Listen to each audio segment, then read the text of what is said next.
la reforma educativa?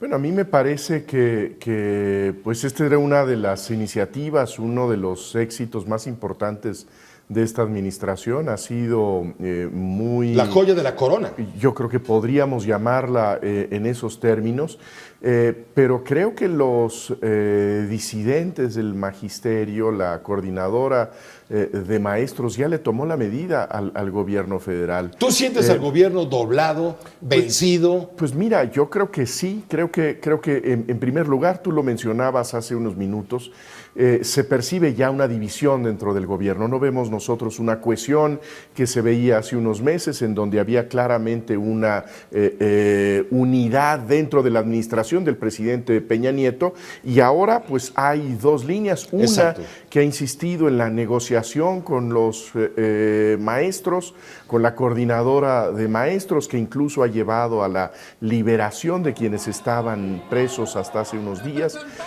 y por el otro lado una posición mucho más firme en defensa de la reforma educativa por parte del secretario de Educación Pública, que me parece que en estos momentos está pues francamente rebasado. Conforme avanza la negociación, viene la respuesta airada, amenazadora de la coordinadora. Entre más les dan, más piden. Les liberan pagos a maestros faltistas, entre paréntesis, que justificaron sus ausencias.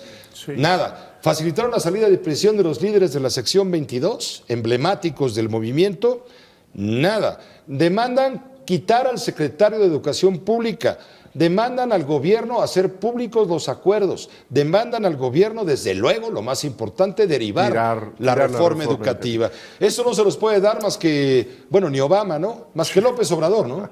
Bueno, están apostando a la sucesión, ¿a qué no? Bueno, yo creo que la apuesta es una apuesta radical.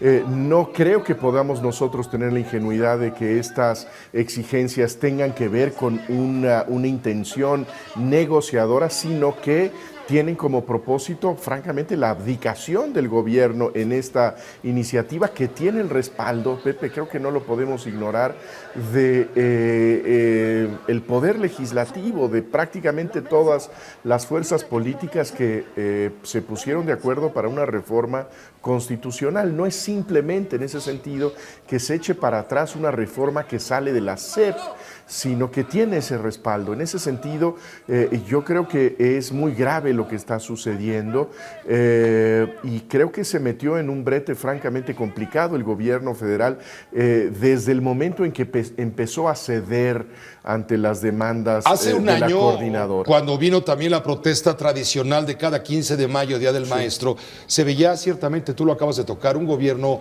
digamos, más unido. Hoy estamos viendo 12 meses después, bueno, 12 meses más 3, 15 meses después, porque hoy se cumplen 90 días de la reexplosión de la protesta magisterial y de los bloqueos y de las marchas. Estamos viendo un gobierno, por supuesto, distinto, dividido. Está el secretario de Gobernación por su lado solo, intentando resolver un conflicto irresoluble. Un secretario de Gobernación ya también con una voz pública muy demeritada. Desgastada. El secretario de Gobernación, por ejemplo, nos había dicho hace unos meses que no se iban a permitir estos bloqueos, que la fuerza pública intervendría, y lo hizo desastrosamente. Y un gobierno confrontado con sus tradicionales aliados, por no decir cómplices de siempre, en el sector privado, y un confrontado por razón de la ley de los matrimonios igualitarios con la Iglesia Católica. Es decir, más solo el presidente con respecto al contexto político no podría estar. Yo creo que sí estamos viendo efectivamente uno de los momentos de mayor debilidad de la presidencia de la República, del gobierno federal, ¿no? que podemos recordar. Efectivamente, esta impopularidad del presidente Peña Nieto no tiene precedente en nuestra historia reciente, desde que se toma el pulso de la simpatía presidencial.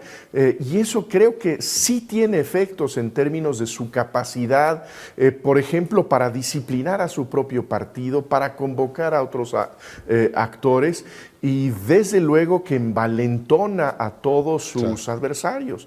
Creo que ese es el caso de la coordinadora de maestros, que va con mucha fuerza por todo, y ahora ve que tiene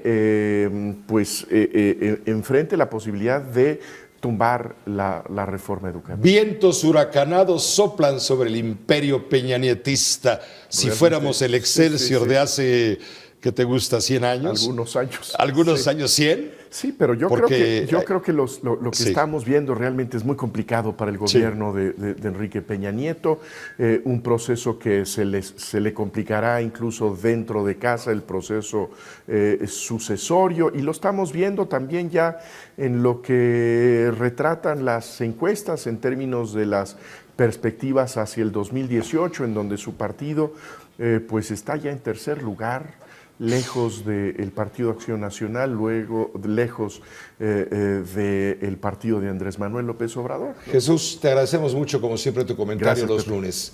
Gracias. El maestro Jesús Silva Herzog Márquez.